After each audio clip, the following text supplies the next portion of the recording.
ఈరోజు బోధకుని యొక్క ఎక్స్పీరియన్స్ని గురించి మనం మాట్లాడుకుంటాం. జాగ్రత్తగా వినాలి. సువార్తకి చాలా తెలుసుకోవాల్సిన విలువైన సంగతులు ఈరోజు ఉన్నాయి. గతించిన తరగతిలో బోధ ఎట్లా చేయాలి అన్న దాని మీద మనం ఆలోచించాం. అపోస్తులు, బైబిల్ బోధకులు ఎట్లయితే బోధన జరిగించారో, ఏ తరము ఏ బోధకుడు వచ్చినా ఆ విధముగానే బోధన జరిగించాలి అని. వారు ఎట్లా బోధ చేశారు అంటే, లేఖనమును దాటి వారు ఏమీ మాట్లాడలేదు అని మనం నేర్చుకున్నాం. ఈరోజు కూడా దేవుని యొక్క పరిచర్య చేయడానికి ఒక వ్యక్తి ఎలా పిలువబడతాడు అన్నది ఒక ఎక్స్పీరియన్స్ ఈరోజు మనం చూడాలి. ఒక ఆయన ఒక ట్యాగ్లైన్ ఇచ్చేమన్నాడంటే, కాల్ టు ప్రీచ్ అని స్టార్ట్ చేస్తాడు ఆయన. బోధ చేయడానికి, సువార్త చేయడానికి ఎలా పిలువబడతాం అన్నది విషయం. నిజానికి బోధకుని పని చేయడం అనేది అంత ఆసామాసి విషయం కాదు. ఎందుకంటే అది ఎంతో సవాలుతో కూడుకున్నది, వ్యక్తిగతంగా ఎంతో మనుషుల్ని నలిపేసేది. అయితే నిలబడిన నేనైనా, బోధన చేస్తున్న ఎవరైనా, దేవుడు నన్ను ఏర్పాటు చేసుకున్నాడు అనడానికి నాకు గుర్తులేంటి అన్నది పాయింట్ మనకి. ఎందుకంటే ఈరోజు చాలామంది బోధకులుగా మనం వస్తున్నాం. బైబిల్ పుస్తకాలు చదివి, బైబిల్కి సంబంధించిన ఎన్నో మెటీరియల్స్ మనం దగ్గరకు తెచ్చుకొని, జ్ఞానం పెంచుకొని, సీరియస్గా మనం అనుకుంటాం వెరీ టాలెంటెడ్ పర్సనాలిటీ నాది అని అనుకొని, నేను కూడా బోధ చేయొచ్చని ఈరోజు బోధకులం అవుతున్నాం. అది దేవుడు ఏర్పాటు చేసుకున్న బోధకుడు అవుతాడా అన్నది నా ప్రశ్న. 2, ఒక ఆయన ఒకరోజు సంఘంలో సీరియస్గా ఫీల్ అవుతున్నాడట. ఏమనంటే, ఆయన సంఘంలో చాలా సీనియర్ ఆయన. ఎక్కడంటే తబలా వాయించడంలో. తబలా వాయించడంలో ఆయన సీనియర్ అయినప్పుడు ఒకరోజు ఆయనకి నిరుత్సాహం వచ్చిందట. ఎంతకాలం ఈ తబలా వాయించినా నాకు సరైన గుర్తింపు రావట్లేదు. బాగా సంఘంలో గుర్తింపు వచ్చేది ఎవరైనా ఉన్నారంటే అది బోధకుడు. అందుకే ఈ రోజు నుంచి నేను ఏం చేస్తానంటే తబలా వాయించడం మానేసి బోధ చేస్తానని ఫిక్స్ అయ్యాడట.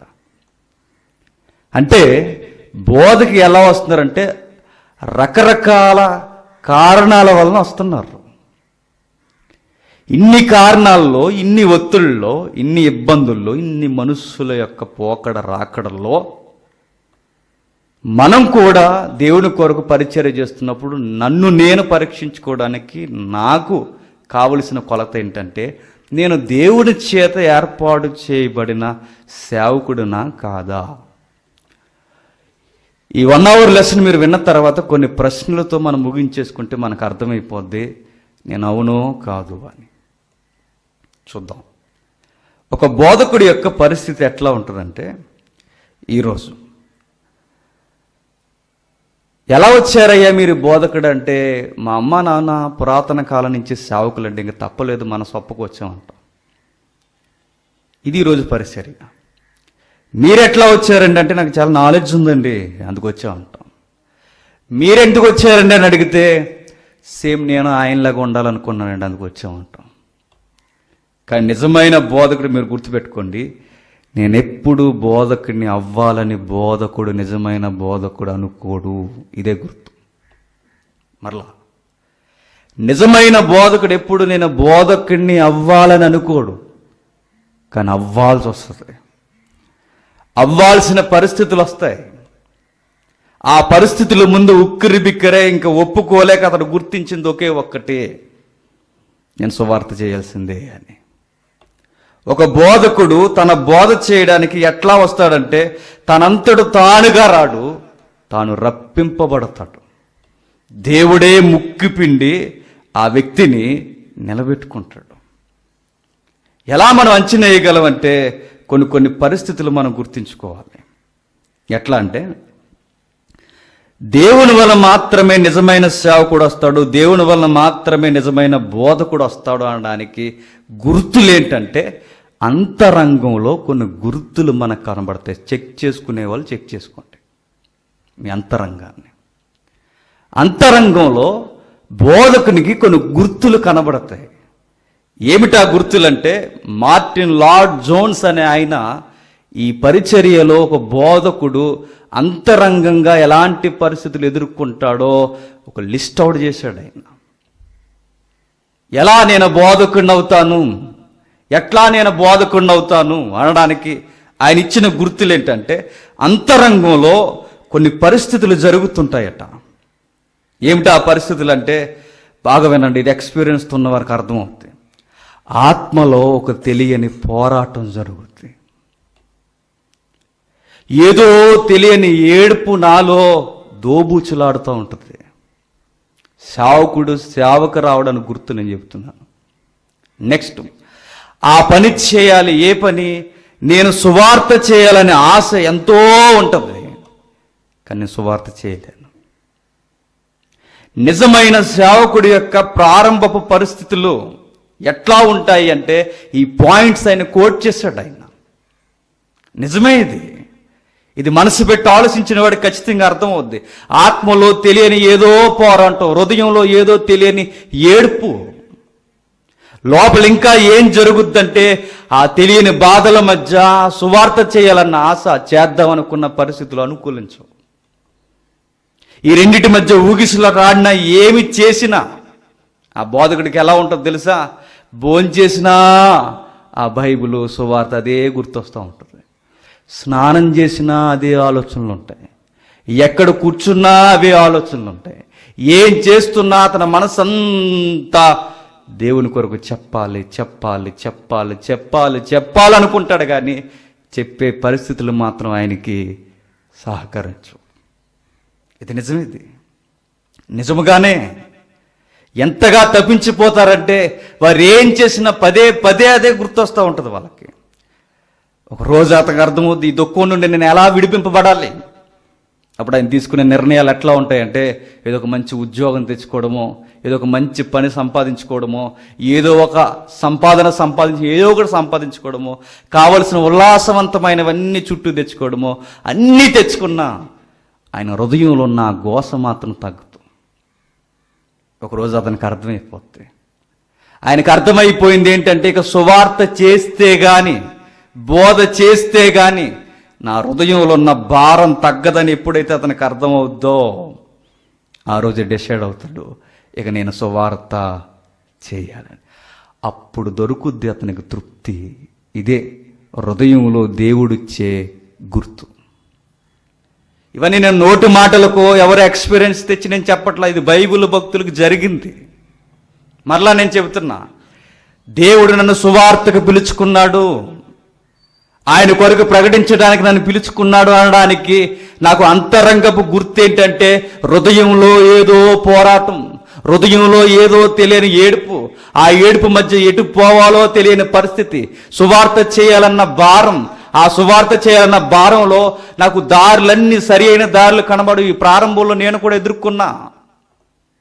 ప్రతి ఒక్కరికి ఉంటుంది. 12 ఏళ్ల క్రితం ఖచ్చితంగా నాకు వచ్చినవి, మీకు వస్తాయి, చాలా మందికి వచ్చే ఉండాలి. ఎట్టి పోవాలి, ఎక్కడా తృప్తి దొరకదు, ఏదో పని ఎదుర్కొనే పరిస్థితి, ఏదో ఒకటి చేద్దాం అనుకుంటాం, కానీ ఎన్ని తిరిగినా, ఏం చేసినా, భోజనం చేసినా, ఎక్కడికి పరిగెట్టినా నా హృదయంలో వెతికే ఒక ఆన్సర్ ఏంటంటే, సువార్త చెయ్యి అంట. పౌలు గారి పెద్ద ఆయన మాట ఎంతమంది గుర్తుందో నాకు తెలియదు. సువార్త చేయకపోతే నాకు శ్రమ అన్నాడు. ఎందుకన్నాడు? ప్రమాదం అని కాదు, ఆ ఏడుపు నేను తట్టుకోలేనన్నాడు. సువార్త నేను చేయకపోతే, బోధించకపోతే నాకు శ్రమ. ఎట్లా శ్రమ? నా హృదయంలో బాధ, ఏడుపు, కన్నీరు. అది ప్రకటిస్తేనే నా లైఫ్కి అనేది పీస్ అనేది దొరుకుద్ది అంటాడు. నిజమేనండి. ఎంతగా అంటే, ఒక బోధకుడిని అడిగారట, సార్ ఇంతకాలం మీరు బోధ చేశారు కదా, మీరు మీటింగ్ పెడితే లక్షల మంది వస్తారు, మీరెంతో సీనియర్ కదా, మీకు ఎక్కడండి ఆనందం ఉండేది? ఇంత ఫేమ్లో ఉందా? ఎక్కడుంది మీకు ఆనందం అంటే ఆయన అడిగింది ఒకే ఒక్కటి, ఆ గంట వర్తమానం చేసి దిగిపోతానే అదే నాకు ఆనందం అన్నాడట. నిజమండి ఇది. ఇవి ఎక్స్పీరియన్స్ చేసిన వాడికి తప్ప ఎవడికి పడితే వాడికి ఇవి అర్థం కావు. నెక్స్ట్, ఇన్నర్ సైన్స్ అనేది మనకు అలా చెప్తే, అంతరంగపు గుర్తులు అనేవి మనకు అలా తెలియజేస్తుంటే నువ్వు బోధకుడికి క్వాలిఫికేషన్ ఇదని. నెక్స్ట్ మనకు అర్థమయ్యేది ఏంటంటే, సంఘంలో ఉన్న కొందరు వ్యక్తులు నన్ను గుర్తించడం స్టార్ట్ చేస్తారు. కొత్తగా ఎవడైనా స్టార్ట్ అవుతుంటే ఇరుగు పొరుగున్న స్నేహితులు ఏమంటారంటే, నువ్వు సువార్త బాగా చెబుతావు అని చెప్తారు. నువ్వు బాగా దేవుని కొరకు వాడబడతావు అని గుర్తిస్తారు. ఇవేంటో చెప్పనా, దేవుడు ఇతరుల ద్వారా నేను ఏం చేస్తున్నాడంటే ఎంకరేజ్ చేస్తున్నాడు అన్నమాట. ఇంతమందిలో మనకు ఇచ్చే గుర్తింపు ఏంటంటే, నేను గుర్తిస్తుంటాడు. సడన్గా కొన్ని సంఘాల్లో కొన్ని పరిస్థితుల్లో మనకు తెలియని పరిస్థితి ఏంటంటే, సడన్గా అక్కడ ఉన్న ఫాదర్ ఎవరైతే ఉన్నారో, లేదా ఒక దైవజను తాలూకా పెద్ద ఆయన ఎవరైతే ఉన్నారో వచ్చి ఆయన సడన్గా అంటాడు మనతో, ఎవయ్యా కొంచెంసేపు వాక్యం పంచుకుంటారు. నాకు అర్థమవుతుంది దిట్టి, నేను ఎప్పుడు వాక్యం చెప్పినట్టు ఈయనకి తెలియదు, నేను ఎప్పుడు వాక్యం మాట్లాడినట్టు ఈ పెద్దానికి తెలియదు, సడన్గా వచ్చి నన్ను వాక్యం పంచుకోమని ఎలా అడుగుతున్నాడు.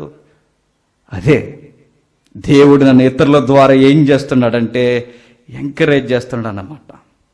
నీ సంఘంలో ఉన్న కొందరు ఏం చేస్తారంటే, నువ్వు కూడా సువార్త చేయాలి, నువ్వు కూడా సువార్త ప్రకటించాలి, నువ్వు సువార్త పని చేయాలని నన్ను ఒత్తిడి తీసుకొస్తాడు. నిజమైన బోధకుడు ఎప్పుడు కావాలని బోధకుడు అవ్వడు. పరిస్థితులు గుండా దేవుడు వాడిని నడిపించుకుంటూ తీసుకొస్తాడు. ఇది నిజమే, ఇది పచ్చి నిజమే, ఇది కొట్టి పాడేయలేని నిజమిది. నిజంగా మీరు కావాలంటే అర్థం చేసుకుని ఎవరినైతే పరీక్షిస్తారో పరీక్షించుకోండి, మనకు స్పష్టంగా కనబడుతుంటుంది. కొంతమంది ఫేమ్ కొరకు బోధకులు అవ్వచ్చు, కొంతమంది ఏవేవో అవసరాల కొరకు బోధకులు అవ్వచ్చు. నువ్వెందుకు బోధకుడు అయ్యావంటే ఇంకా ఏ పని లేక బోధకుడిని అయ్యాను అంటారు. మీరెందుకు అయ్యారంటే, మా పితరుల దగ్గర నుంచి మరి ఇది కొనసాగించాల్సిన బాధ్యత నేనే ఉన్నాను, మా ఇంట్లో పురుషులకి ఎవరు లేరు కనుక చేస్తున్నాం అంటారు. కానీ నిజమైన బోధకుడు అంటాడు, నా హృదయంలో ఒక ఏడుపు ఉండేదండి, నా హృదయంలో ఒక బాధ ఉండేదండి. ఏమిటి ఆ బాధ అంటే, సువార్త చేయడం. ఆ సువార్త చేసేంత వరకు నాకు మనశ్శాంతి దొరకలేదు, అందుకే నేను అన్నీ వదిలి సువార్తకి వచ్చేసాను అంటాడు ఆయన. సార్ మీకు ఏమన్నా పని చేస్తుందా అని అడుగుతారు. అంత మంచి లైఫ్ ఉల్లేసి మీరు ఎందుకంటే ఈ బైబిల్ పట్టుకుని వచ్చేసారంటే, నాకు అక్కడే తృప్తి ఉందంటాడు. ఇది ఎక్స్పీరియన్స్తో వస్తుందట. ఇంకా మంచి మాట ఏంటంటే, బోధకుని జీవితంలో గ్రేటెస్ట్ మూమెంట్ ఏదన్నా ఉంది అంటే, బోధ చేసి దిగిపోయిన తర్వాత ఏదైతే ఉంటుందో అదే గ్రేటెస్ట్ మూమెంట్. నిజమే. అయితే ఏదైనా మీటింగ్స్ జరిగాయి అనుకోండి, మీటింగ్స్ అయ్యేంత వరకు బోధకుడికి ఏదో భారం, తెలియని భారం. ఆ మీటింగ్స్ అయిపోయిన తర్వాత ఏదో తెలియని మనశ్శాంతి. ఇక నిలబడి మాట్లాడినంతసేపు ఏదో బాధ్యత, అది అయిపోయి దిగిపోయిన తర్వాత ఏదో తెలియని సమాధానం. బోధకుని జీవితంలో గ్రేటెస్ట్ మూమెంట్ ఏదన్నా ఉంది అంటే, వాక్యం చెప్పి దిగిపోయిన తర్వాత వచ్చే ఆ సమయం ఉంటుందే, అది చాలా మంచి మూమెంట్ అంట. నా ఏం చేశాను అని. నెక్స్ట్, మార్టిన్ లార్డ్ జాన్ అనే ఆయన ఏమంటాడంటే, the highest, the greatest and the most glorious calling to which any one can every be called అంటాడు ఆయన. ఈ భూమి మీద ఏదన్నా ఉంది అంటే, గొప్ప పిలుపు, గొప్ప భారం ఏదన్నా ఉంది అంటే, దేవుని కొరకు నువ్వు నిలబడి మాట్లాడడం అంటాడు ఆయన. ఇంతకన్నా గొప్పది ఈ భూమి మీదకి ఏమీ లేదు. నేను గూగుల్లోకి పిలిచారా, పెద్ద సాఫ్ట్వేర్ కంపెనీలోకి పిలిచారా, ఇక ఎందులోకి పిలిచారా, ఈ కాలింగ్స్ అన్నిటికన్నా గొప్ప పిలుపు నీకు ఏదన్నా ఉంది అంటే, దేవుడు తన సేవకు నేను పిలుచుకొని నిలబెట్టి నా కొరకు మాట్లాడన్నాడే, ఇంతకన్నా గొప్ప పిలుపు ఈ భూమి మీద ఇంకేమీ లేదన్నాడు ఆయన. అందుకే ఎలాంటి పదాలు ఉపయోగించాడు చూడండి. గ్రేటెస్ట్ అన్నాడు, హైయెస్ట్ అన్నాడు, మోస్ట్ గ్లోరియస్ అన్నాడు. ఎనీవన్, ఎవ్రీవన్, ఏదైనా మీరు పెట్టుకోండి, దీన్ని దాటి ఏది పోదన్నట్టు. సువార్తకుడికి ఉండే గొప్ప స్థితి ఏంటంటే, సువార్త చేయడమే. ఆ సువార్త చేయకపోతే సువార్తకుడికి జరిగేది ఏంటంటే అంతరంగ పోరాటం, అది శ్రమ. అందుకే చెరసాల్లో పెట్టిన సువార్త చేశారు, బూతులాడిన సువార్త చేశారు, పిడిగుద్దులు గుద్దినా సువార్త చేస్తారు. అవమానించినా, నిందించినా, బాధించినా, ఎన్ని జరిగిపోయినా, బోధకుడి వెనక ఎన్ని కుట్రలు కుతంత్రాలు జరిగిపోయినా సువార్త చేయడం మాత్రం మానలేదు. ఒక ఇమేజ్ మీరు చూడాలి, సువార్తకుని జీవితం ఎట్లా ఉంటుందో ఒక ఇమేజ్ మీరు చూస్తే నిజంగా ఇది పచ్చి పచ్చి నిజం. ఇది నిజంగా ఇలాంటి ఎక్స్పీరియన్స్ మీకుంటే నేను చెప్తున్నాను, ఎగిరిగంతేయండి, ఆత్మతో ఆనందించండి. నేను ఆనందిస్తున్నా ఆల్రెడీ. ఏం జరుగుతుందో ఒకసారి అది చూడండి. సంఘ కాపరి యొక్క పరిస్థితులు, బోధకుని యొక్క పరిస్థితులు ఎట్లా ఉంటాయి అంటే ఇది నిజమే. లైవ్లో కనిపించట్లేదు చూడండి, ఇది నిజమే.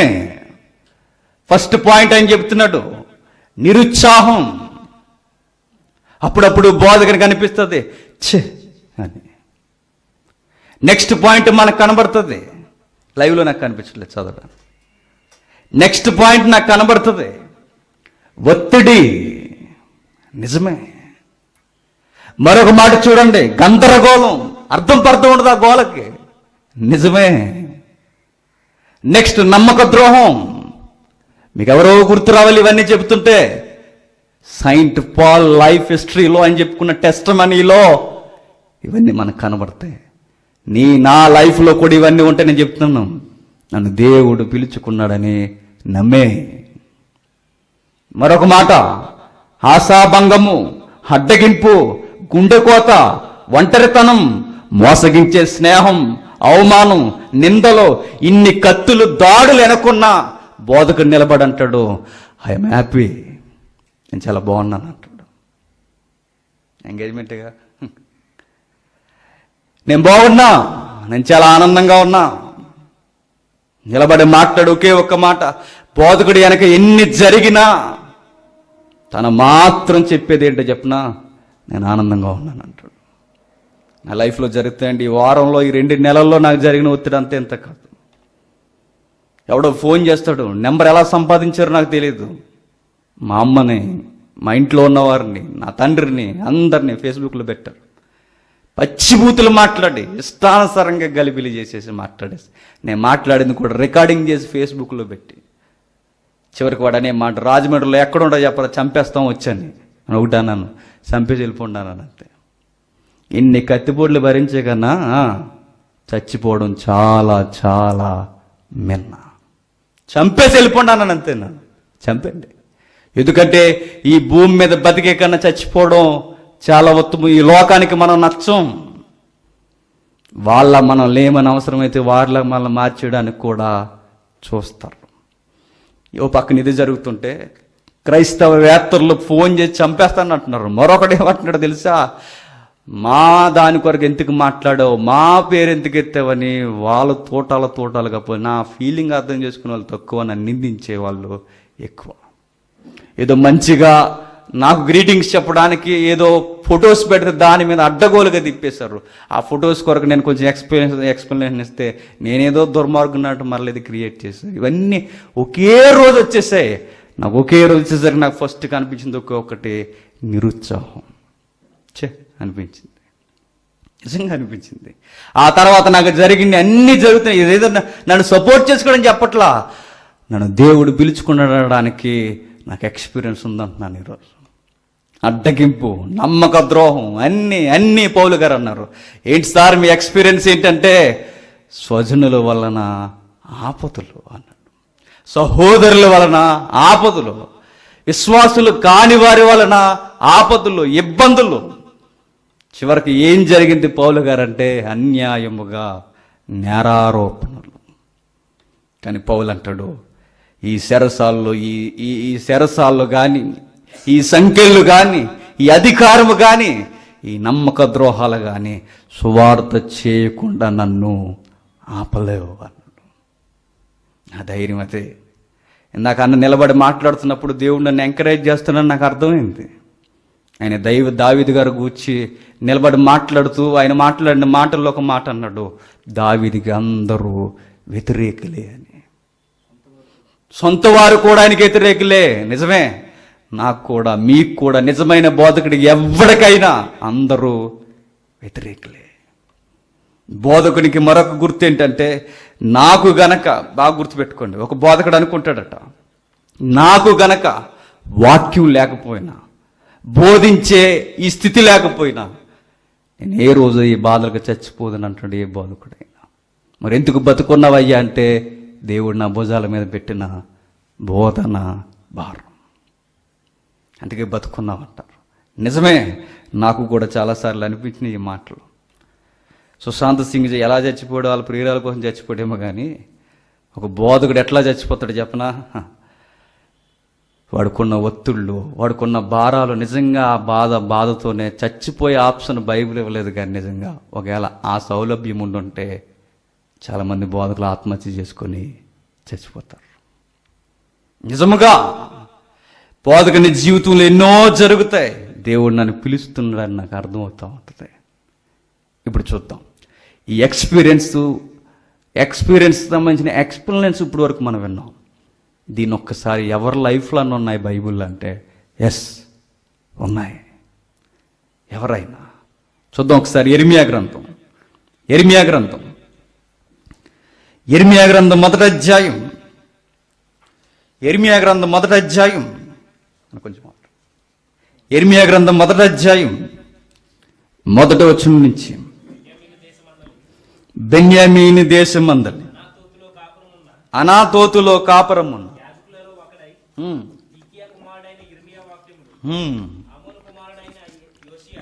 ఆమోను కుమారుడైన ఓషియా యోధాకు రాజయ్యుండగా అతని ఏలుబడి 13వ సంవత్సరమున యెహోవా వాక్కు ఇర్మియాకు ప్రత్యక్షమై, 4వ వచనం నుండి, యెహోవా వాక్కు నాకు ప్రత్యక్షమై ఇలాగు సెలవిచ్చాను, గర్భంలో నేను నిన్ను రూపింపక మునిపే నిన్నెరిగితిని, నువ్వు గర్భం నుండి బయలు పడక మునిపే నేను నిన్ను ప్రతిష్ఠించితిని, జనములకు ప్రవక్తగా నిన్ను నియమించితిని. అందుకు అయ్యో ప్రభువుకు యెహోవా చిత్తగించుము, నేను బాలుడనే, మాటలాడుటకు నాకు శక్తి చాలదని నేననగా యెహోవా నాకు ఇలాగూ సెలవిచ్చును, నేను బాలుడని అనవద్దు, నేను నిన్ను పంపు వారందరి యొద్దకు నీవు పోవలను, నీకు ఆజ్ఞాపించిన సంగతులన్నీ చెప్పవలను, వారికి భయపడకము, నిన్ను విడిపించుటకు నేను నీకు తోడై ఉన్నాను, ఇదే యెహోవా వాక్కు. అప్పుడు యెహోవా చెయ్యి చాపి నా నోరును ముట్టి ఇలాగూ సెలవిచ్చును, ఇదిగో నేను నీ నోట నా మాటలు ఉంచి ఉన్నాను, పెళ్ళగించుటకు, ఎరగగొట్టుటకు, నశింపచేయుటకు, పడద్రోయుటకు, కట్టుటకు, నాటుటకు. నేను ఈ దినమున జనముల మీదను రాజ్యముల మీదను నిన్ను నియమించి ఉన్నాను. ఒక సేవకుడు ఎలా పిలువబడుతున్నాడో చూడండి. ఇర్మియా విల్లింగ్ కాదు, సేవ చేయడానికి ఇష్టపడడం లేదు. కారణం చెప్తున్నాడు, ఏమని? నాకు మెచ్యూరిటీ లేదు, నేను సరిగ్గా మాట్లాడలేను, నేను బాలుణ్ణి. కానీ దేవుడు ఏమన్నాడు చెప్పనా? రా అన్నాడు ఆయన. నా వల్ల అవదేమో అంటే ఆయన మాట్లాడుతున్నాడు, నీ వల్ల అవుద్ది. దేవుడు అన్న మాట ఏంటంటే, భయపడకు, నువ్వు చెప్పు, నీకు నేను తోడుంటా అన్నాడు. బలవంతంగా సేవకు ఆ బాలుడు వచ్చిన తర్వాత సేవలో సీనియారిటీ వస్తుంది. ఎవరికి? ఇర్మియాకి. ఇంటికి వెళ్ళిన చదువుకోండి. సేవలో ఆయన కాలం గడిచే కొద్దీ ఆయనకు అర్థమవుతుంది, నేను ఎలాంటి సేవకు పిలువబడ్డానా అని. ఏంటో చెప్పనా? ఆయన వచ్చిన సేవకు వచ్చింది ఎలాంటి పరిస్థితులకు వచ్చాడో చెప్పనా? అనేకులను మార్చడానికి కాదు, మరి మీ భవిష్యత్తు ఎలా ఉండబోతుందో చెప్పడానికి. మెల్లమెల్లగా ఇర్మియాకు అర్థమైంది ఏంటంటే, అనేకులకు ఆయన ప్రసంగం ఎలా ఉందో చెప్పనా? కారాలు మిరియాలు నూరేసినట్టుందట. ఎవ్వరికీ నచ్చట్లేదట. ఎవరిది? ఇర్మియా ప్రసంగం. ఎవ్వరు ఇష్టపడలేదట. దొంగలు, దోసుకునేవారు, దుర్మార్గులైన వారు బోధకులైపోయి వారు మాత్రం చలామణి అయిపోతుంటే వాళ్ళు నచ్చుతున్నారట. నిజాయితీగా బోధ చేస్తున్న ఇతరగాడు మాత్రం నచ్చట్లేదట. మరి ఏం చేస్తున్నారు ఎరిమియానంటే తుమ్మెత్తిపోతున్నారు. అర్థం చేసుకున్నాడు ఒక్కడో లేడు. మంచిని కూడా చెడుగా చిత్రీకరించి ఎరిమియాని మాటలు తూటాలతో పేల్చేసినట్టుగా పేల్చేసి ఎరిమియాని ఒంటరిని చేసే పరిస్థితులు తీసుకొచ్చేసారట. ఒకరోజు ఎరిమియా అనుకున్నాడు, ఏమని చెప్పనా, ఇక ఈ రోజు నుంచి నేను సువార్త ప్రకటించకూడదన్న ఫీలింగ్స్ ఎరిమియాకు వచ్చాయట. నిజం, మీకు అప్పుడప్పుడు అనిపిస్తుంటుంది చూడండి. అసలు ఈ ప్రాబ్లమ్స్ అన్నీ నాకు ఎందుకు వస్తున్నాయంటే బోధ చేయడం వల్లనేగా, ఒకవేళ చేయకపోతే అన్న ఫీలింగ్ వచ్చినప్పుడు మీరు గమనించండి, మరలా వెంటనే ఆ బోధకుడు కనిపిస్తుంది, చిచి యెహోవా నామం ప్రకటించకుండా ఉంటే అది నాకు శాపమవునుగాక. ఎరిమియా లైఫ్లో ఈ ట్రబుల్స్ ఎదురైనాయి చూడండి. చూద్దాం ఒకసారి 20వ అధ్యాయం. ఆ టైంలో ఎరిమియా పరిస్థితి ఎలా ఉందో చూడండి. 20వ అధ్యాయం 7వ వచనం.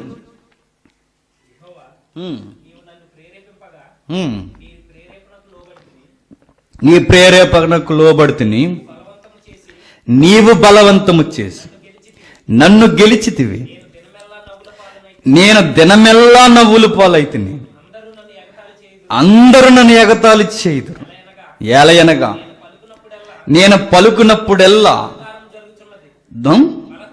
బలత్కారము జరుగుచున్నది, దోపుడు జరుగుతున్నది అని ఎలుగెత్తి చాటింపవలసి వచ్చిన కొన్ని నేను చెప్పిన ఏదైతే లార్డ్ జోన్స్ గారు చెప్పిన ఎక్స్పీరియన్స్ ఎరిమియా లైఫ్లో కనిపిస్తుంది చూడండి. ఏమన్నాడు, నువ్వు నన్ను ప్రేరేపింపగా నీ ప్రేరేపణకు లోబడి తిని.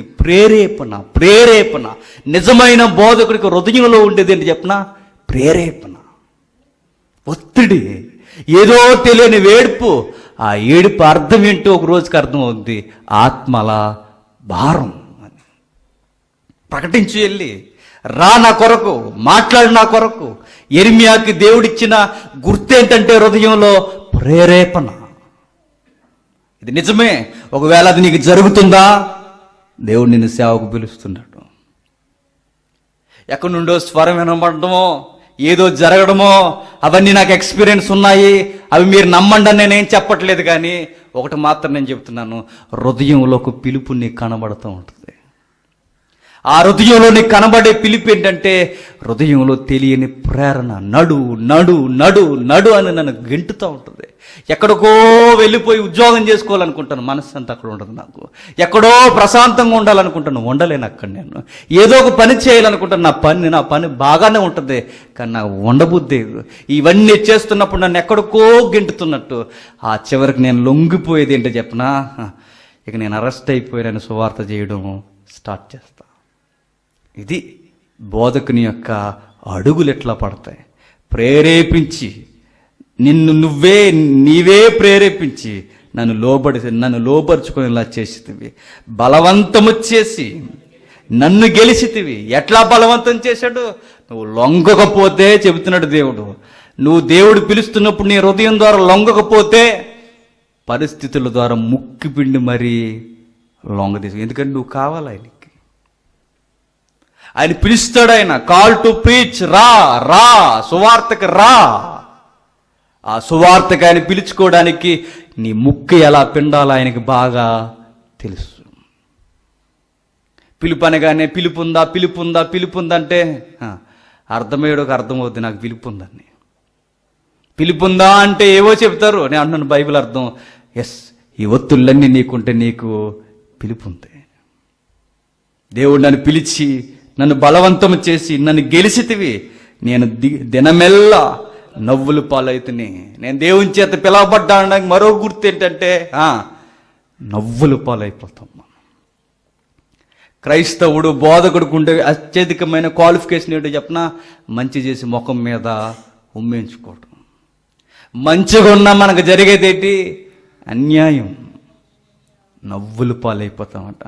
నిజంగా చెప్తున్నాను, సేవకి వచ్చిన తర్వాత మీ లైఫ్ నవ్వులు పాలైపోద్దంటే ఎవడైనా వస్తాడా? కానీ నిజమైన బోధకుడు వస్తాడు. నిజమైన బోధకుడు వస్తాడు. దొంగ సేవకులు ఎట్లా వస్తారంటే మీ లైఫ్ బాగుంటుందండి, ఫైనాన్షియల్గా మీ లైఫ్ బాగుంటుందండి, అన్ని విధాలుగా కంటే ఆ లెక్కలేసుకొస్తారు. నిజమైన బోధకుడు తెలిసి తెలిసి తెలిసి వస్తాడు, కోరుకుని వస్తాడు. నవ్వులు పాలైతిని, అందరూ నన్ను ఎగతాళి చేశారు, ఎగతాళి చేస్తారు, ఎగతాళి చేయుదురు. నాకు అర్థమైపోతుంది నా ఫ్యూచర్ ఏంటో. నువ్వు నన్ను ఎప్పుడో బాల్యంలో ఉన్నప్పుడు పిలిచావు నా పని చేయని. నీ పని చేస్తూ ఉండగా ఉండగా నాకు అర్థమైంది, నన్ను నవ్వుతారు, నన్ను చూసాను, నాకు అర్థమైంది. నేను బోధ చేస్తుంటే నన్ను చూసి నవ్వుతున్నారు అందరూ. నన్ను ఎరిమ్యా చాలేవే ఆపిక అంటున్నారు నన్ను. ఇవన్నీ కామెంట్స్ నాకు వినబడతాయని నాకు తెలుసు మై లార్డ్ అంటున్నాడు అని. అనగా నేను పలుకున్నప్పుడల్లా బలత్కారం జరుగుతుంది, నేను పలుకున్నప్పుడల్లా జరిగేది, నేను నోరి మాట్లాడితే జరిగేది బలత్కారం, దోపిడి జరుగుతున్నది అని ఎలుగెత్తి చాటింపవలసి వచ్చును. దినమెల్లా యెహోవా మాట నాకు అవమానం అపహాస్యమునకు ఏతువయ్యను. ఆయన పేరు నేనెత్తను, ఆయన నామమును బట్టి ఇక ప్రకటింపను అని నేను అనుకుంటున్నా. క్వశ్చన్ చేసుకుంటున్నాడు. ఈ దుర్మార్గాల కొరకు, దోపిడీల కొరకు, ఈ బలత్కారాల కొరకు, ఇన్నిటి కొరకు నేను మాట్లాడాల్సి వస్తుంది పరిస్థితి. ఆయనేమో చెప్పమంటాడు, వీళ్ళేమో మారరు, చివరికి నన్ను చూసి ఎగతాళి చేస్తారు. నువ్వా మాకు చెప్పేదని తిరగబడి నన్ను అవహేళన చేసి ఎగతాళి చేస్తారు. ఇన్ని చేస్తారు ప్రభువా.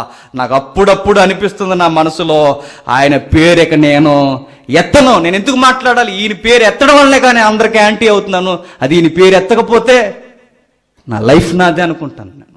నిజమే కదండి. సువార్త చేయకపోతే జేమ్స్ అన్నవాడు లైఫ్ ఏంటి, జేమ్స్ అన్నవాడు ఎవరికి తెలుసు? సువార్త చేస్తేనే బాధలు, ఇబ్బందులు. ఎవరికి నువ్వు ఎందుకు యాంటీ అయ్యేవంటే వాడు ఆస్తులు మనం లాక్కోము. నువ్వు ఎందుకు యాంటీ అయిపోయావు అతనికంటే అతనికి ఏ అన్యాయం చేయం, ఎందుకు అయ్యావు? పోత చేస్తున్నావు అంతేక. ఇర్మియా గారు అంటున్నారు, నీ పేరు నేను ఎత్తను, ఆయన నామమును బట్టి ప్రకటింపను అని నేను అనుకుంటున్నా. అప్పుడప్పుడు నేను అనుకుంటున్నా, ఒకవేళ ఆ మైండ్ సెట్ నాకు వస్తుందా, అది నా హృదయంలో అగ్ని వలె మండుచు నా ఎముకల్లో మూయబడి ఉన్నట్లున్నది. నేను ఓర్చి విసిగి ఉన్నాను, చెప్పక మానలేదు. ఏమంటుందట అప్పుడప్పుడు హృదయం, మానేవయ్య ఆయన పేరు ఎత్తుతున్నావు ఎందుకు, మానే అనిపిస్తుందట. క్వశ్చన్ చేసుకున్నాడట హృదయంలో ఏం జరుగుతుందంటే, ఓర్చి భారంతో ఉండి ఉండి ఉండి ఇసిగిపోయి చివరికి ఆయన తీసుకున్న డెసిషన్ ఏంటంటే, ఆయన తీసుకున్న నిర్ణయం ఏంటంటే, ఇక చెప్పకుండా ఉండలేను. ఫైనల్గా ఇంకా అదే పిలువబడడమే ఒత్తిళ్ళ ద్వారా పిలువబడతావు. పిలువబడిన తర్వాత చెబుతున్నప్పుడు ఒత్తిళ్ళు ఉంటాయి. ఆ ఒత్తిళ్ళు నీకు అప్పుడప్పుడు అనిపిస్తుంది నిరుత్సాహం, అవసరమా మనకి ఇదంతా అనిపిస్తుంది. చివరికి మరలా ఫైనల్గా నేను తీసుకునే నిర్ణయం ఒకటే, నేను చెప్పకుండా ఉండలేను. పౌలు గారు అదే అంటారు, ఏమని? సువార్త ప్రకటించకుండా నేను ఉండలేను, సువార్త ప్రకటించకపోతే నాకు శ్రమ అన్నాడు ఆయన. నీ వెనక ఎన్ని జరిగిపోయినా, నీ వెనక ఎన్ని కత్తిపోట్లు దిగిపోయినా, నీ వెనకాల ఎన్ని అపనమ్మకాలు చూసినా, నిందలు మన మీద పడిపోయినా, మనం మానకూడదు ఒకే ఒక్కటి, సువార్త చేయాలి. ఈ సందర్భంలో ఒక మాట మీకు చెప్పాలి. అన్న చెప్పారు నాకు సాయి వెంకటేష్ అన్న మంచి ఎగ్జాంపుల్ అది. ఏమిటా ఎగ్జాంపుల్ అంటే, సింహము కన్నా యాగముగా పరిగెట్టేది చిరుతపులి, కానీ అడవికి రాజు చిరుతపులి కాదు. నిజమైతే సింహము కన్నా బలమైనది ఏనుగు, కానీ అడవికి అది రాజు కాదు. సింహము కన్నా ఎత్తైనది జిరాఫీ, కానీ అడవికి అది రాజు కాదు. సింహము కన్నా అన్ని విధాలుగా ఆయుధాన్నే గర్భం నుండి పెట్టుకుని పుట్టిన బలమైనది ఖడ్గమృగం, అడవికి రాజు కాదు. సింహము కన్నా తెలివైనది జిత్తులు మారేది నక్క, అడవికి రాజు కాదు. కానీ అడవికి రాజు ఒకే ఒక్కరు, వేగముగా పరిగెట్టదు, అన్నిటికన్నా బలమైనది కాదు, ఏనుగు కన్నా బలమైనది కాదు, చిరుతపులి కన్నా వేగం దానికి లేదు, జిరాఫీ కన్నా ఎత్తు తనకి లేదు, నక్క లాంటి తెలివితేటలు సింహానికి లేవు. కానీ అడవికి ఎట్లా రాజు అయిందంటే, తనను తాను నమ్ముకుంది ఏమన్నా తెలుసా, నేను బలవంతురాలని, అడవికి రాజు నేనైనా మైండ్లో బ్లైండ్గా అది ఫిక్స్ అయిపోయింది. దీని కరెక్ట్ రిఫరెన్స్ ఏంటో చెప్పనా? నీతిమంతుడు సింహము వలె ధైర్యముగా ఉంటాడు ఎన్ని జరిగిపోయినా. నీతిమంతుడు సింహము వలె ధైర్యం అంటే, సింహము వలె ధైర్యం అంటే దాని హృదయ స్పందన ఏంటో చెప్పనా? ఐ ఆమ్ కింగ్, నేను రాజుని. నీతిమంతుడు బెదిరిపోవడం, నీతిమంతుడికి ఎన్ని జరిగిపోయినా వాడు మైండ్లో ఉండదు ఒకే ఒక్కటే, ఐ మ్యాన్ ఆఫ్ గాడ్. అంతే, నేను దేవుని మనిషిని, దేవుని సేవకుని, నేను దేవుని కొరకు బ్రతుకుతున్న నీతిమంతుని. అందుకంటాడు నీతిమంతుడు సింహంలో అంటాడు. నక్కలు ఎన్నో అరుస్తాయి కామెంట్లు చేస్తూ, సింహానికి కామెంట్ చేస్తే ఏమన్నా నష్టమా? ఎన్నో అరుస్తాయి ఫోన్లో వచ్చేవని, చంపేస్తామని, రావేవి ఎదురుగా. దాని దెబ్బ ఎలా ఉంటుందో వాళ్ళకి తెలుసు కనుక. బోధకుడి జీవితంలో ఉండేది ఏంటంటే, వెనక ఎన్ని కత్తిపోట్లు ఒత్తుళ్ళు ఎన్ని ఉన్నా అతని జీవితంలో ఉండే ధైర్యం ఏంటంటే ఒకే ఒక్కటి, నేను నీతిమంతుని దేవుని కొరకు బతుకుతున్నాను. నిజమే ఇది. ఏమైపోయినా, ఏం జరిగిపోయినా ఆయన జీవితంలో ఉండే ఒకే ఒక్కటే, నేను దేవుని కొరకు బ్రతుకుతున్నాను. ఇంతకు మించిన భాగ్యం నాకు ఏది లేదన్నాడు. బిల్లీ గ్రహం గారిని ఒక రోజు అడిగారట, మరొక ఎక్స్పీరియన్స్ బోధకునికి. సార్, మీరు ఇన్ని ప్రసంగాలు చేసేసారుగా, ఇన్ని కార్యక్రమాల్లో ఎన్నో మీరు మెయిన్ మెంబర్గా, మెయిన్ స్పీకర్గా మీరు పిలువబడ్డారుగా, మీరు డయాస్ ఎక్కుతున్నప్పుడు మీ ఫీలింగ్ ఏంటి సార్ అని అడిగారట. ఆయన చెప్పిన మాట ఏంటి చెప్పనా? దేని గూర్చి నాకు భయం ఉండదు, కానీ ఆ వేదిక ఎక్కుతున్నప్పుడు నాకు వచ్చేది భయం అన్నాడు. అదేంటి సార్ అన్నాడు. ఆ భయం భయపడి కాదు, ఆ భయం బాధ్యతతో కూడిన భయం అన్నాడు. ఎప్పుడు తీసుకున్న ఇంటర్వ్యూ తెలుసు ఆయన? ఇక కొన్ని సంవత్సరాల్లో ఒక 5-6 సంవత్సరాలు చచ్చిపోతున్నప్పుడు ఆ సీనియర్ సిటిజన్ ఉన్న ఆయన దగ్గర తీసుకున్న ఇంటర్వ్యూ ఏంటంటే, ఇంతకాలం మీరు బోధ చేశారే, ఇప్పుడు మీరు డయాస్ ఎక్కిన మీకు జరిగేది ఏంటంటే బాధ్యతతో కూడిన భయం. నీతిమంతుడికి ఏదన్నా భయం ఉండదు, నీతిమంతుడికి బోధకుడికి ఉండే భయం ఏంటంటే అక్కడికి వెళుతున్నప్పుడు ఏదో తెలియని భయం. ఇది కూడా నాకు గుర్తే. కానీ కొంతమందికి భయం లేకుండా ఎలా పడితే అలా అడ్డదిడ్డంగా వచ్చేసి ఇష్టానుసారంగా ఏది పడితే అది మాట్లాడేసి వెళ్ళిపోతున్నాడంటే ఇది బాధ్యత లేని బోధకుడు.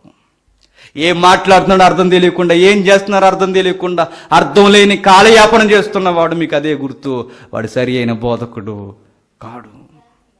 మరొక మాట ఏంటంటే, జాన్ బెనియన్ ఆయన అంటాడు, ఆయన కొన్ని పాయింట్స్ ఇచ్చాడు. ఏమంటాడంటే, బోధన పరిచయ కూర్చొని మాట్లాడుతూ ఇలా అంటాడు, నిజానికి బోధ చేస్తున్నప్పుడు అందరూ కూర్చుని ఉన్నప్పుడు నా పొజిషన్ ఎలా ఉంటుందంటే, చచ్చిపోయిన వ్యక్తుల్లో నేను చచ్చిపోయినట్టున్నాను. చనిపోయిన శవాల మధ్య నుంచి నేనొక్కడనే బతికొచ్చినట్టుగా అలా లేచి అలా నిలబడతాను. నేనొక్కడే మాట్లాడుతుంటే నా మాటలకి శవాలన్నీ బతుకుతున్న ఫీలింగ్ నాకు వస్తుంది. ఇదే బోధకుని యొక్క అర్థం అంటాడు. ఆ ఫీలింగ్ ప్రతి బోధకుడికి ఉంటుంది. నిజమే, చచ్చిన శవం లాంటి నన్ను నిలబెట్టుకొని శవాల మధ్య నిలబడి మాట్లాడాలి అన్న ఫీలింగ్ బోధకుడికి వస్తుందట. నిజమే కదా. అపరాధముల చేతను, పాపముల చేతను చచ్చిపోయిన వారి మధ్య నేనేదో పుణ్యాత్ముడని కాదు, నేను చచ్చినోడ్నే, నేను అపరాధంలో కూరుకుపోయేవాడినే, వాళ్ళ నుండి నన్ను వేరుగా లాగి నన్ను నిలబెట్టి నువ్వు మాట్లాడన్నాడంటే నాకు వచ్చే ఫీలింగ్ ఏంటో చెప్పిన, చచ్చిన శవం లాంటి నన్ను బతికించి ఈరోజు మాట్లాడమంటున్నాడు అంటాడట దేవుడు. అది బోధకుడికి ఉండే ఎక్స్పీరియన్స్. మరొక మాట ఏంటి చెప్పనా, నిజమైన బోధకులు మీరు అబ్జర్వ్ చేయండి. డయాస్ దిగిన తర్వాత, డయాస్ ఎక్కిన తర్వాత, ఏదికి మీద ఉన్నప్పుడు, ఏదికి మీద లేనప్పుడు, ఆ ఏదికి ఎక్కిన తర్వాత అప్పటి వరకు మళ్ళా నార్మల్గా మాట్లాడిన ఈ వ్యక్తేనా అనిపిస్తుంది.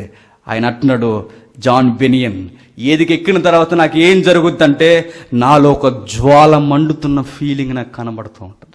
ఇంకా ఏం జరుగుతుందంటే బోధ చేస్తున్నప్పుడు నాకేదో వెనకుండా ఒక దేవదూత నడిపిస్తున్న ఫీలింగ్ నాకు ఉంటుంది.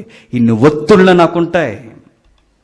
ఆ ధైర్యంతో నేను మాట్లాడుతాను. దిగిపోయిన తర్వాత నేను నార్మల్గా అయిపోతాను.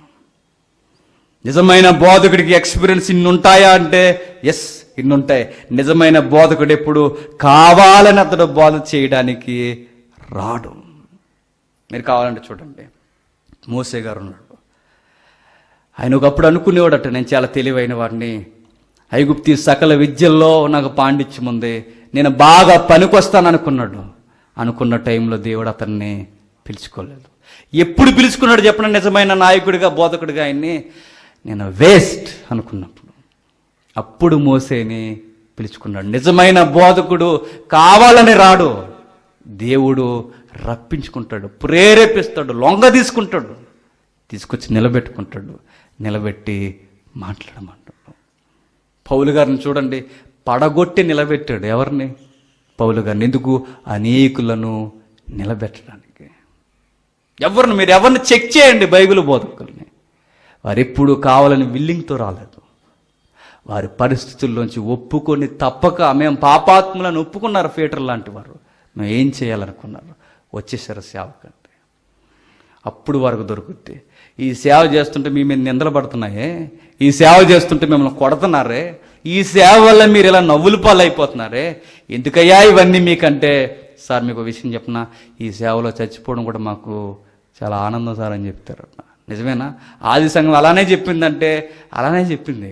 ఈరోజు సంఘం అన్ని ప్రాబ్లమ్స్గా ఉన్నాయండి. కొన్ని రోజులు సువార్త మానేస్తే మంచిది అనిపిస్తుంది, మనకి అనిపించదు. నిజాన్ని నాకున్న పొజిషన్స్, నాకున్న ఇబ్బందులకి ఈరోజు నేను సువార్త చేయాల్సిన అవసరం లేదు. ఈరోజు ఈ సండే కానీ ఎందుకు వచ్చాను తెలిసిన? దేవుడు నాకు అవకాశం ఇచ్చాడు, వచ్చాను. రేపు రావచ్చు, రాకపోవచ్చు, ఏమైనా జరగవచ్చు, నా పరిస్థితులు ఎలా అయినా ఉండొచ్చు, కానీ నాకు అవకాశం దొరికితే బోధకుడిగా నేను చేయాల్సింది ఒకే ఒకటే, సువార్త.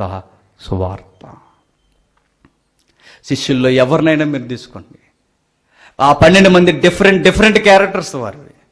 ఆ డిఫరెంట్ క్యారెక్టర్స్ ఉన్న వాళ్ళందరూ మీరు చూడండి, వారు బలవంతంగా సేవకే నెట్టబడ్డారు. ఇంకా గమ్మత్తు ఏంటి చెప్పనా? ఎలీషా గారి లైఫ్ స్టైల్ మీరు చూడండి, ఎలీషా గారి జీవిత విధానం మీరు చూడండి.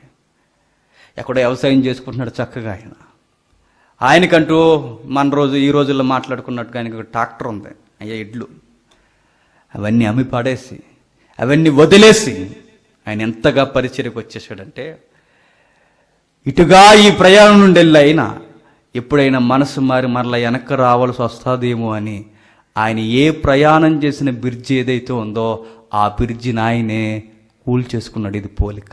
ఎట్లనే చెప్పనా? ఒకవేళ వెనక్కి రావాలన్న ఫీలింగ్ ఏదన్నా వచ్చేలా కారణాలు ఏమన్నా ఉంటే రాకుండా ఉండడానికి ఆయన చేసింది ఏంటో చెప్పనా? ఆ ఎడ్లను వధించేసి భోజనాలు ఎట్టేసాడు. ఆయనకి ఏవైతే సౌలభ్యం ఉన్నావో, ఆయనకి ఏవైతే పరిస్థితులు ఉన్నావో, ఎందుకు ఈ బాధ, పోయి జాబ్ చేసుకోవచ్చు కదా అన్న ఫీలింగ్ ఆయనకి రాకుండా ఉండడానికి ఉన్న ఆప్షన్స్ అన్నిటినీ బ్లాక్ చేసి పడేసాడు ఆయన. ఎందుకు?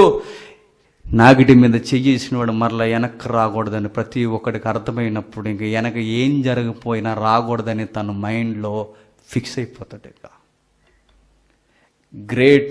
గ్రేటెస్ట్ టెస్ట్ మనీ ఏంటంటే ఎలీషా గారు వచ్చాడు. ఆయన వచ్చిన తర్వాత నిజమైన పరిచారకుడు, సేవకుడు, బోధకుడు ఎట్లా వస్తారంటే రావడంతోనే వాడు ఇన్సర్ట్ చేసుకుని డయస్ ఎక్కడు. రావడంతోనే వాడు బోధకుని యొక్క కుమారుడిగా రాడు. వాడి కింద నుంచి నలిగిపోయి వస్తాడు. ఎలీషా గారి జీవన విధానం మీరు చూడండి. ఎప్పుడు ఆయన బోధకుడు అయ్యాడు చెప్పనా? 10 years తర్వాత అయ్యాడు ఆయన. అప్పటి వరకు ఎలీషా గారు ఏం చేసేవాడు? ఏలియా భోజనం చేస్తే చేతుల మీద నీళ్ళు వేసేవాడు. ఏలియా గారు భోజనం చేసి ఆయనకు వస్తువులో రెడీ చేసేవాడు, ఆయన భోజనం చేస్తూ ఉంటే. అందుకే మీరు చూడండి, పరిస్థితులు బాగాలేనప్పుడు ఎవరైతే ఇంటెలిజెన్స్ వర్గం ఉందో రాజు దగ్గరకు వచ్చి మాట్లాడతారు, ఇన్ఫర్మేషన్ ఇస్తూ. ఏమనంటే, ఈ ప్రాబ్లం ఎలా ఉంది, ఇప్పుడు దీన్ని డీల్ చేసేవాడు ఎవడో లేడని రాజు అడుగుతాడు. ఆ దేశపు రాజు. 2వ రాజుల గ్రంథం 3వ అధ్యాయం 11వ వచనం ఒకసారి చూడండి. 2వ రాజుల గ్రంథం 3వ అధ్యాయం 11వ వచనం.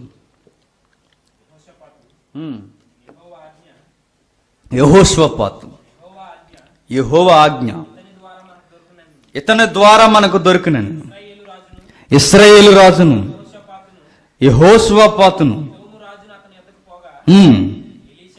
ఎలీషా ఇశ్రాయేలు రాజును చూసి, నాతో నీకు నిమిత్తమేమే. ఇది కాదు ఒక మాట ఉంటుంది. మీరు 2వ రాజులు, యెహోషాపాతు అతని ద్వారా మనం యెహోవా యొద్ద విచారణ చేయుటకు యెహోవా ప్రవక్తలలో ఒక్కడైనను ఇచ్చట్లు లేడా అని అడిగను. అంతటి ఇశ్రాయేలు రాజు సేవకుల్లో ఒకడు ఏలియా చేతుల మీద నీళ్లు పోయిచూ వచ్చింది.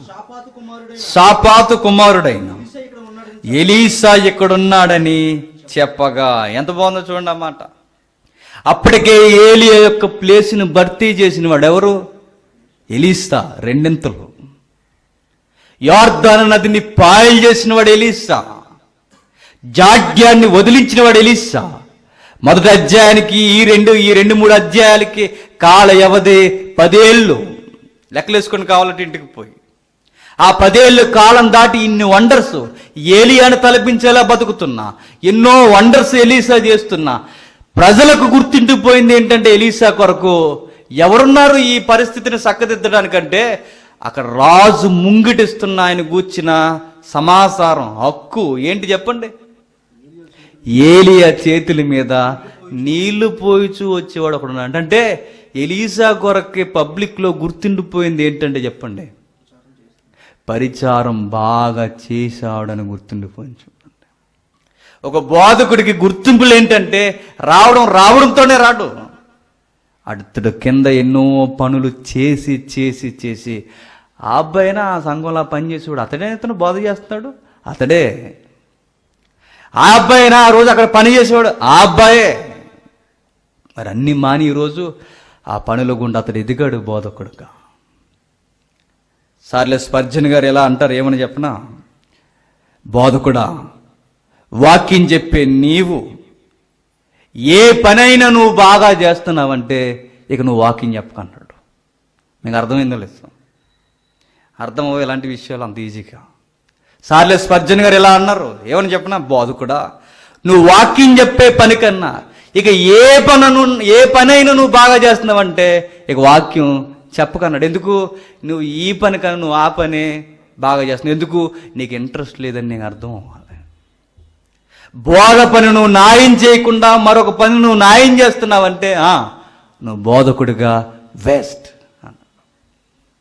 ఇవన్నీ ఎవరు చెప్పారంటే చరిత్రలో సువార్తలో అనుభవాలు సాధించి చివరికి మిగిల్చి వెళ్ళిపోయిన అనుభవ జ్ఞానులు చెప్పిన మాటలు ఇవన్నీ. ఒక బోధకుడు సువార్తకి ఎలా పిలువబడతారంటే ఇక ముగిస్తున్నాను నేను. నా హృదయంలో తెలియని ప్రేరేపణ, తెలియని ఏడుపు, తెలియని బాధ ఏదో ఉంటుంది. ఆ బాధ ఏంటనే నేను ఎదుర్కోవడానికి నాకు కావలసిన స్థితులన్నీ నేను ఏర్పాటు చేసుకుంటాను, కావలసిన పరిస్థితులన్నీ నేను తెచ్చుకుంటాను. అయినా నాకు పీస్ దొరకదు. ఒకరోజు నాకు అర్థమవుద్ది, నా హృదయంలో ఉన్న ఆశ ఏంటి నాకు అర్థమవుద్ది. అన్నం తింటున్నా, స్నానం చేస్తున్నా, నిద్రపోతున్నా, ఏం చేస్తున్నా నా హృదయంలో ఉన్న ఒకే ఒక ఆశ ఏమొస్తుందంటే నేను దేవుని కొరకు చెప్పాలి. నేను దేవుని కొరకు చెప్పాలన్న ఫీలింగ్ ఎప్పుడైతే వచ్చిందో ఆ ఫీలింగ్లో నుంచి ఎప్పుడైతే నువ్వు వచ్చి మాట్లాడో అప్పుడు నాకు అర్థమవుద్ది, నాకు శాంతి, పీస్ ఇక్కడ దొరుకుతుందని.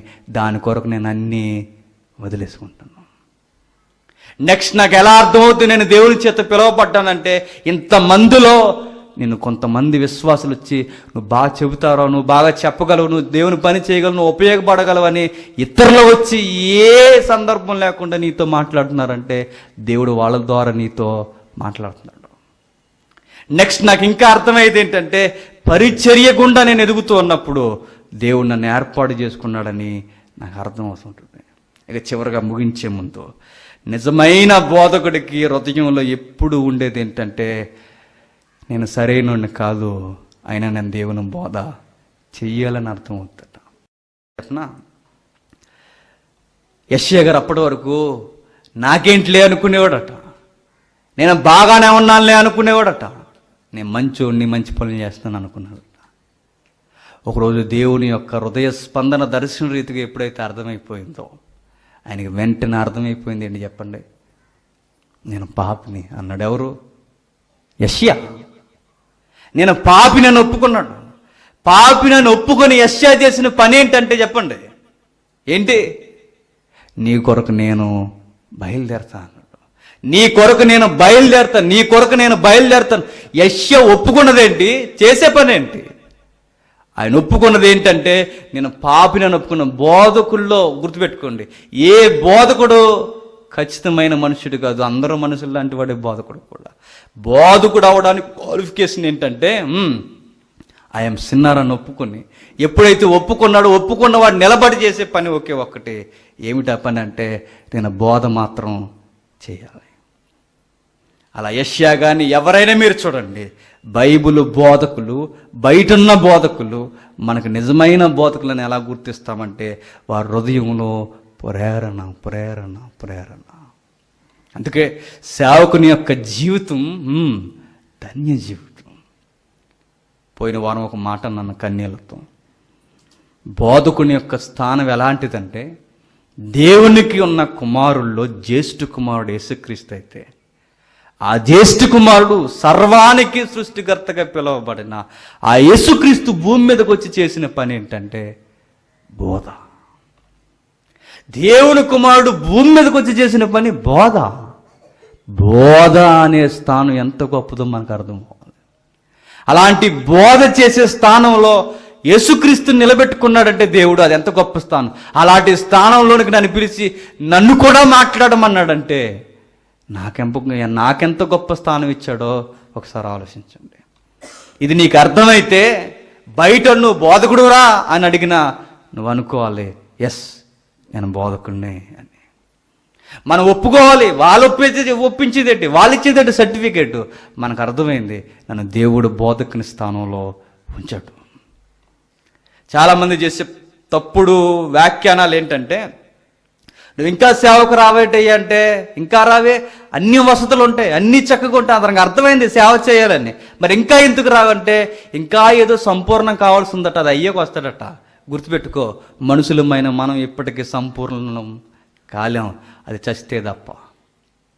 అప్పుడు రావాలనుకుంటే రమ్మన్నప్పుడు, దేవుడు పిలిచినప్పుడు రాకపోతే ఒకరోజు నువ్వు వచ్చినా అది సరి అయిన సమయం కాదు. ఇక ముగించే ముందు నేను కొన్ని పాయింట్స్ అడుగుతాను, చెక్ చేసుకుని ముగించుకుందాం. నేను బాధ కన్నా ఎప్పుడైనా గుర్తుపెట్టుకోండి, ఈ బాధ కన్నా ఎక్కువైన ఆనందం నాకు ఎక్కడ దొరకలేదు, ఆ బాధలో నాకు దొరికిన ఆనందమే గొప్పదన్న ఫీలింగ్ నీకు వస్తే నువ్వు బోధకుడివే అని గుర్తించుకో అన్నట్టు.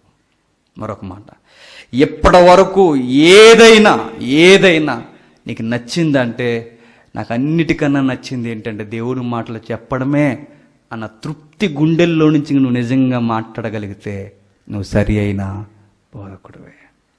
మరొక మాట అంటాను నేను, ఒక మంట, ఏడుపు, కన్నీరు, ఆత్మల కొరకు భారం దేవుని కొరకు కాదు, నా కొరకు కాదన్న ఫీలింగ్, బాగా వినండి, నా కొరకు కాదు దేవుని కొరకే నేను బతకాలి అన్న ఫీలింగ్ ఎప్పుడైనా నీకు వస్తే నువ్వు సరి అయిన బోధకుడివే. మరొక మాట, ప్రపంచమంతా వచ్చి నువ్వు బోధించొద్దు, ఇక నువ్వు ఆపే అని నన్నా నేను బోధించకుండా ఉండలేనని నువ్వు ధైర్యంగా మాట్లాడగలిగితే నువ్వు సరి అయిన బోధకుడు అన్నాడు లార్డ్ జోన్స్. మరొక మాట, ఈ పని చేయకుండా నువ్వు ఏ పని చేయలేవా అని అడిగితే నిజమైన బోధకుడు అంటాడు, ఎస్ సార్, ఈ పని కన్నా ఏ పని నేను ఇంకంత అందంగా చేయలేనని ఒప్పుకునేవాడు నిజమైన బోధకుడు. ఈ బోధ చేయకపోతే నువ్వేమవుతావయ్యా అని అడిగితే నిజమైన బోధకుడు అంటాడు, చచ్చిపోవడం చాలా మంచిది సార్ అంటాడు. ఇవి బోధకుడు సువార్తకి ఎలా పిలువబడతాడంటే, ఇదిగో ఇన్ని ఉద్దేశాలతో, ఇన్ని భారాలతో, ఇన్ని బాధ్యతలతో నిజమైన సువార్తికుడు పిలువబడతాడు. కానీ ఈరోజు సువార్తికులు ఎలా తయారవుతున్నారు చెప్పనా? ఎవడైతే బాగా ఖర్చు చేస్తాడో వాడు, ఎవడైతే బాగా పబ్లిసిటీ వచ్చిందో వాడే మంచి బోధకుడు అనుకుంటున్నారు. నేను అలా చాలామందిని చూశాను, లక్షలు ఖర్చు పెట్టేసి బోధకుడు అయిపోయిన వారు ఉన్నాం. కానీ గుర్తుపెట్టుకోండి, దేవుడు నీతో ఉంటే, దేవుడు నీ వెంట ఉంటే, దేవుడికి నువ్వు కావలసి వస్తే నువ్వు గుర్తుపెట్టుకో, అవన్నీ నిన్ను ఎత్తుక్కుంటూ వస్తాయి. ఆ ఎత్తుక్కుంటూ వచ్చడంలో నువ్వు మర్చిపోకూడదు, ఎంత హెచ్చించేది నీకు వచ్చిందో నేను దిగజార్చేవి కూడా నీ దగ్గరికి వస్తాయి. పౌలు గారు ఒక టెస్ట్ మనీ ఇచ్చితే ముగిస్తాడు. నేను చాలా హ్యాపీగా ఉన్నానండి అంటాడు ఆయన. ఎవరు? పౌలు గారే. ఏమిటండి మీకు హ్యాపీనెస్ ఎట్లా ఉందంటే, నిందలు, అవమానాలు, ప్రయాణాల్లో ఇబ్బందులు, నిరుత్సాహం, సహోదరుల వల్ల ఆపదలు, అన్ని విధాలుగా ఇన్ని నేరాలు, నేరారోపణలు, ఖైదీగా నన్ను బంధించడాలు, ఇవన్నీ ఉన్నాయిగా పౌలు గారు. మీకేంటి ఫీలింగ్ అంటే, క్రీస్తునందు నేను ఆనందిస్తున్నాను అన్నాడు ఆయన. మీకు తెలియనిది మీకు అర్థం చేసుకుంటారు లేదో నాకు తెలియదు, కానీ నాకు హృదయంలో ఉన్న ఆనందం నిరుత్సాహం ఉంటుంది, బాధ ఉంటుంది, కానీ లోపల ఎక్కడో ఆనందం ఏంటి చెప్పనా? ఐఎమ్ సెలెక్టెడ్ పర్సనాలిటీ దేవుని కొరకు. నేను సెలెక్ట్ అయ్యా, నేను దేవుని కొరకు సెలెక్ట్ అయిపోయాను, నేను దేవుని కొరకు సరెండర్ అయిపోయాను, నాకు ఇవన్నీ కలుగుతున్నాయి అంటే అది తెలియని ఆనందం. ఆ బాధల్లో ఇబ్బందుల్లో కూడా పైకి నవ్వు కనిపించకపోయినా లోపల ఏదో తెలియని ఆనందం. ఇవన్నీ మనకుంటే మీరు గుర్తుపెట్టుకోండి, మనం సరి అయిన పిలుపు గుండా దేవుళ్ళలోనికి వచ్చాం. ఈరోజు నేను చెప్పిన మెసేజ్ మీరు అర్థం చేసుకోవాల్సిన ఒకే ఒక పదం, నువ్వు దేవుని పిలుపు ప్రకారం నువ్వు బోధ చేయడానికి వచ్చావా అంటే, ఇంత ఆన్సర్ నీ దగ్గర ఉంటే నువ్వు చెప్పాల్సిందే, ఎస్, నేను దేవుని పిలుపు ప్రకారమే దేవుని సువార్త చేయడానికి వచ్చాను అని. ఇది మీరు చెక్ చేసుకోండి ఒకసారి విన్న తర్వాత. ఇది విన్న తర్వాత మీకు అర్థమైపోతే సేవకుని జీవితం ధన్య జీవితం. ఒక మంచి మాట ఉంటుంది, సువార్తకుల గురించి మాట్లాడుతూ ఆయన ఏమంటాడంటే, ఆయన మా కొరకు నువ్వు ప్రాణం పెట్టావు యేసయ్యా, మా కొరకు నువ్వు ప్రాణం పెట్టావు, నీ కొరకు మేము ఏమి చేసినది తక్కువే, సువార్త చేయడం అనేది చాలా చిన్నది. ఆ చిన్న సువార్త చిన్నగా ప్రకటించడానికి ఇన్ని ఇబ్బందులు వచ్చినా, ఈ చిన్నది కూడా నీ కొరకు నేను చేయలేకపోతే నువ్వు నా కొరకు ప్రాణం పెట్టిన దానికి నా దగ్గర సరి అయిన అర్థము లేదని బోధకుడు మొదలు ఎప్పుడు ఒప్పుకోవాలట. అందుకే ఏం జరిగిపోయినా వర్లా మీరు గుర్తుపెట్టుకుని, నేను మరలా ధైర్యంగా చెప్తున్నా, ఏం జరిగిపోయినా పర్లా, ఏమైపోయినా పర్లా, ఏ దిగజార్పుడు కార్యక్రమాలు మన జీవితంలో జరిగినా పర్లా, కానీ నువ్వు మాత్రం చచ్చేంత వరకు మనం చేయాల్సింది నువ్వే. నేను గుర్తుపెట్టుకో, బోధ మాత్రం ఖచ్చితంగా చేయాలి. నేను ఎవరి కొరకో బోధ చేయకూడదు, దేవుడు నా భుజాల మీద పెట్టిన భారం అది. చచ్చే వరకు నేను చేస్తూనే ఉంటా, చేస్తూనే ఉంటా, చేస్తూనే ఉంటా. సెలవు, ప్రార్థన చేసుకుందాం. పరలోకమందున మా తండ్రి దేవా, ఎందరికీ ఈ సంగతులు అర్థమయ్యాయి నాకు తెలియదు కానీ తండ్రి, నిజమే, మేము కావాలని సువార్తకు రాలేము తండ్రి, మేము కావాలని మీ బోధకు తండ్రి మీ పక్షమున మేము నిలబడలేము కానీ తండ్రి, మీరే పరిస్థితులు గుండా మమ్మల్ని లొంగ తీసుకుని తండ్రి, మీకు అనుకూలంగా మమ్మల్ని ఏర్పాటు చేసుకుని తండ్రి, మీ బోధన పరిచర్యకు అనుకూలమైన పాత్రగా ప్రతికూల పరిస్థితుల్లో మమ్మల్ని నిలబెట్టుకున్నందుకు తండ్రి, మీకు ఎనలేని స్తుతులు స్తోత్రములు తెలియజేస్తూ, ఎవరైతే ఈ మాటలు విన్నారో తండ్రి, ప్రతి విశ్వాసి జీవితంలో తండ్రి ఈ పిలుపు ఉంటే, ఈ పిలుపుని వారు అర్థం చేసుకుంటే తండ్రి, ఆ పిలుపుని నిర్లక్ష్యం చేయక అన్నిటికన్నా గొప్ప పిలుపు ఇదే అని గుర్తెరుగు తండ్రి, మీ కుమారుడు చేసిన ఆ బోధన వేదిక మీదకి తండ్రి ప్రతి ఒక్కరు నిలబడడానికి సహాయమును అనుగ్రహించండి. మరి ముఖ్యంగా మా జీవితంలో ఏమి ఇబ్బందులు జరుగుతున్నాయో మీకు తెలుస్తుంది, ఎన్ని కుట్రలు మా వెనక జరిగిపోతున్నాయో మీకు తెలుస్తుంది. అవి మమ్మల్ని భయపెట్టలేవు కానీ తండ్రి, మీ ఎదుట మేము ధైర్యంగా ఉండడానికి తండ్రి, వాళ్ళందరినీ సిగ్గుపరచడానికి మా కొరకు మీరే ఎలుగెత్తి సాక్ష్యం ఇవ్వండి. మమ్మల్ని సిగ్గుపరచాలనుకున్న వారు తండ్రి, మారు మనసును వారికి దయచేయండి, వారికి తగిన సమాధానం అనుగ్రహించండి. మమ్మల్ని శత్రువులుగా భావిస్తున్న వారిని క్షమించండి, వారిని ప్రేమించే మంచి మనసును అనుగ్రహించండి. ఈ నూతన జీవితంలోనికి ఎవరైతే ప్రవేశించాలని ఇష్టపడుతున్నారో తండ్రి, ఈ వర్తమానం ద్వారా ఆ నూతన జీవితంలో వారికి సహాయకులుగా మీ పరిశుద్ధాత్మను అనుగ్రహించండి. ప్రత్యక్షంగాను పరోక్షంగాను ఈ మాటలు విన్న వారందరితో మీరు మాట్లాడండి. నీతిమంతుడు సింహము వలె ధైర్యంగా ఉండనన్న మాటలుగా మిగిలిపోక తండ్రి, మా అనుభవాల్లో మాకు చూపిస్తున్నందుకు తండ్రి అనలేని స్తుతులు మీకు చెల్లిస్తూ, ఏ మానవుడు ఏ అధికారం మమ్మల్ని ఏమీ చేయలేదని మీకే మేము లొంగిపోతూ మీ ఎదుట మేము ధైర్యముగా ప్రజలకు కనబడడానికి మాతో మా అందరితో మీరు మాట్లాడతారని కోరుకుంటూ, సమస్త మహిమ ఘనత అన్ని వేళలా మీకు ఆరోపిస్తూ క్రీస్తు నామని ప్రార్థన సమర్పిస్తున్నాము తండ్రి. ఆమేన్.